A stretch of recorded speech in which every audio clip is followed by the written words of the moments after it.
Mar kale waa idin salaamay walaalaha qaaliga, waxaan ku salaamay salaamta islaamka. Assalaamu calaykum waraxmatullaahi wabarakaatu. Bacda salaam, waxaan idin leeyahay Ramadaan mubaarak. Kooyada soonka laga aqbalo dunuubtii ay soo sameeyeen 11 bilood oo hore.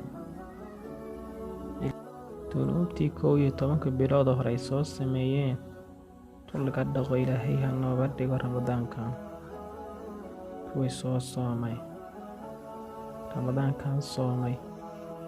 Ilaahay dembigooda ha dhaafo. kuwii soomi waayey cudurdaar la soomi waayey dartiin Ilaahay caafimaad degdeg ah siiyo. walaal marka galabta waxaan idiin wadaa duco hadiyad ah taa aad u qiimo badan, taa oo qof walba hadduu mar walba ku celceliyo Ilaahay subxaanahu watacaala barakaynayo, dunuubtiisana uu dhaafayo, qalbigiisana dhaqdhaqaaq ka ilaalinaysa, walwalkana ka ilaalinaysa. subxaanallah oo keliya qofkii ku ducaystay miisaanka halka ay ka fulayso qof kastaa wuu ogyahay. duco kastaa marka aad ku ducaysta faa'iido gaaraba ayay leedahay. walaal marka ducadan qof walba oo ducadan soo gaarto ha ku ducaysto.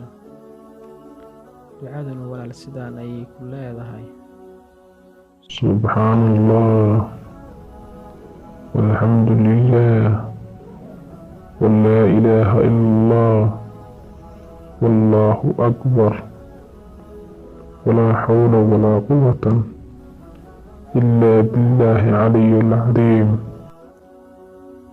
mar waliba ayuu qofku ku ducaysanayaa.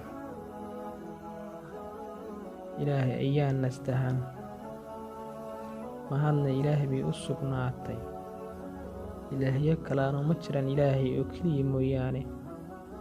Ilaahaygu waa kii weynaa, xeelad ma lihin, awoodna ma lihin, isaga un mooyee waana asagii sarreeyey haddana weynaa.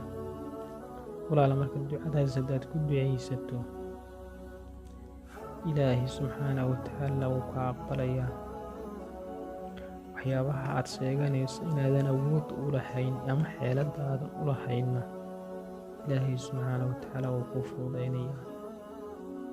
walaa xawla xeelad mali wixii aadan adigu xeelad u lahayn, walaa quwatan awoodna aad u lahayn, Ilaahay subxaanahu watacaala wuu kuu fududaynayaa.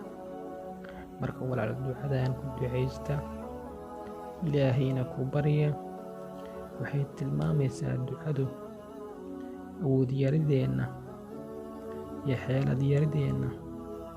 waxayna kale tilmaamaysaa Ilaahay subxaanahu watacaala inuu keliyahay, inuu asagu weyn yahay, Ilaahay inuu asaguna sarreeyo ayay tilmaamaysaa.